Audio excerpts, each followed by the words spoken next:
Bonjour à toutes et à tous. Vous savez, dans mes activités professionnelles, j'ai eu l'occasion de rencontrer, de fréquenter, discuter avec des chefs d'entreprise, aussi bien des PME que des plus grosses boîtes, ou parfois, même si ce ne sont pas des chefs d'entreprise, des cadres supérieurs, qui ont des fonctions importantes dans des grosses boîtes, par exemple.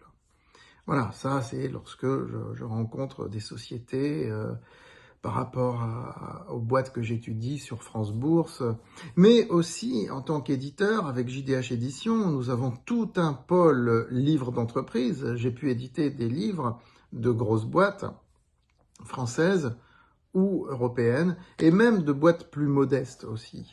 Donc j'ai eu cette occasion et cette chance finalement de pouvoir parler avec des dirigeants d'entreprise, de la petite PME jusqu'à la grosse ETI, et avec des cadres d'entreprise, des cadres haut placés, y compris dans des grosses structures. Ce que je peux vous dire, c'est que les boîtes françaises, elles ont un très gros problème qui leur font perdre des parts de marché dans la compétition mondiale et qui diminuent leur compétitivité. J'ai mis une vidéo il y a quelque temps sur la compétitivité prix et la compétitivité hors prix pour expliquer ce que c'est, mais la compétitivité, c'est aussi une organisation interne. Et quand vous allez comprendre ce que je veux dire, vous allez voir que nos entreprises en France ont un vrai souci et qu'elles ne sont pas prêtes de le surmonter. Je vais tout vous expliquer. D'ores et déjà, je vous invite à liker et à partager cette vidéo et à ne pas hésiter à vous abonner à cette chaîne YouTube. En fait, le problème des boîtes françaises tient en un mot: internalisation. Je répète, internalisation et non pas internationalisation. Parce que l'internationalisation, moi je dis que c'est bien. S'internationaliser, aller conquérir des marchés étrangers, c'est bien. C'est pas le problème. Nos sociétés sont bien ancrées dans l'internationalisation. Les grosses boîtes françaises, celles du CAC 40, même du SBF, on le voit tous les jours, Europe Mobility, etc. Elles vont s'implanter sur des marchés étrangers, elles créent des filiales dans tel pays. C'est pas un problème. La France est bien placée dans l'internationalisation, y compris au niveau de la population. On a beaucoup d'expatriés, c'est une très bonne chose. Je le dis clairement, c'est une très bonne chose. Non, le problème c'est l'internalisation. Ça veut dire quoi l'internalisation?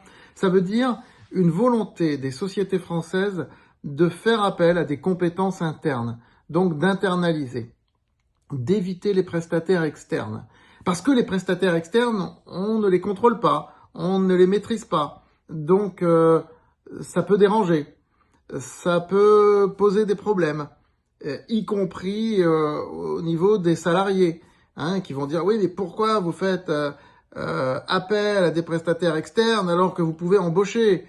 Donc les syndicats, etc., qui commencent à hurler dans ce sens quand une boîte externalise de trop. Mais pas seulement ça.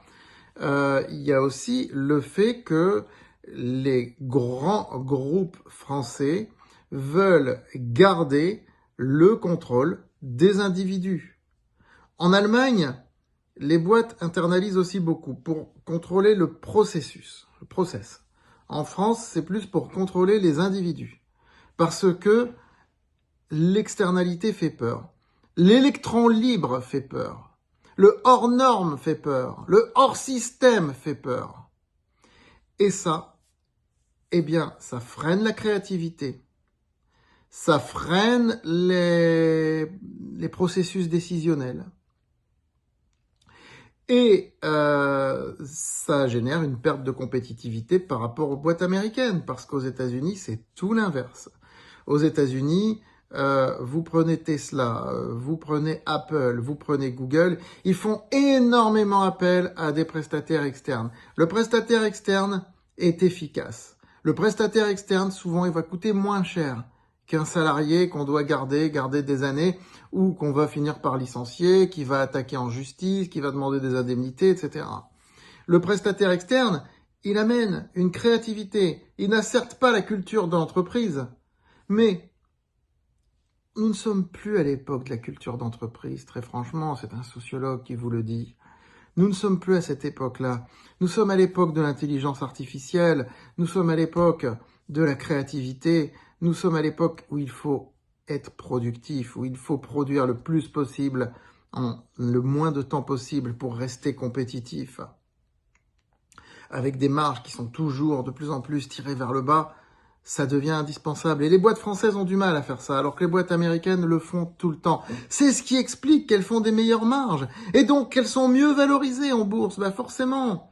Elles font beaucoup plus rêver du coup, puisqu'elles font des marges plus importantes et qu'elles font de la croissance et qu'elles font preuve de créativité. Et en Europe, en particulier en France, on a vraiment ce problème de l'internalisation. Ça existe aussi dans d'autres pays d'Europe. La France n'est pas le seul. C'est un problème qui est assez commun en Europe, mais pour des raisons différentes dans chaque pays. Je ne vais pas les détailler ici, mais en tout cas, on l'observe, il est là, et c'est ce qui freine vraiment la compétitivité des boîtes françaises. Du coup, vous avez des organigrammes très denses, parce qu'il y a beaucoup de monde en interne, ça freine les processus de décision. Vous avez des dirigeants qui n'ont pas le pouvoir qu'on leur prête. Alors vous savez, moi je suis fonctionnaire de l'éducation nationale et j'en suis fier. On dit souvent, ça c'est les pseudo-libéraux qui disent souvent « Ouais, mais les chefs d'établissement dans un lycée, ils n'ont pas assez de pouvoir, ils n'ont aucun rôle, aucun pouvoir, c'est le rectorat qui décide tout, les profs ils font ce qu'ils veulent, ils se mettent en arrêt maladie, en grève, le proviseur peut rien faire. Il faudrait leur donner plus de pouvoir, comme dans les boîtes privées. » Mais c'est faux, c'est archi faux. Un proviseur, un proviseur de lycée ou un principal de collège a beaucoup plus de pouvoir que le directeur général d'une grosse boîte, qui peut être viré en un quart d'heure, qui peut être désavoué par son comité de direction, qui peut avoir des problèmes avec les syndicats, etc. Le proviseur ou le principal est quasiment inamovible. C'est un souverain dans son établissement. C'est un souverain, il décide de partenariat, il décide des budgets avec le rectorat, bien sûr, mais il a un rôle qui n'a strictement rien à voir. Donc, non, c'est complètement faux. Les grosses boîtes françaises sont tétanisées par leur culture de l'internalisation et cet attachement à la culture d'entreprise qui date du XXe siècle, qui n'a plus rien à voir avec le monde actuel. Et ça, je le dis et je le répète, ça freine la compétitivité des entreprises françaises. Elles perdent des parts de marché, elles perdent en crédibilité, elles perdent en efficacité, elles perdent en marge, elles perdent en bénéfices. Et dans ces conditions, c'est la croissance du pays aussi qui va mal. Alors les petites boîtes sont plus dynamiques, effectivement. Mais les petites boîtes, elles ont d'autres problèmes. Elles n'arrivent pas toujours à payer leur salaire à la fin du mois parce que les charges sociales les assomment, etc. C'est un autre débat. Nous n'entrerons pas dedans. Dans le cadre de cette vidéo, ce sera peut-être l'objet d'une autre vidéo. Voilà, je vous dis à très vite.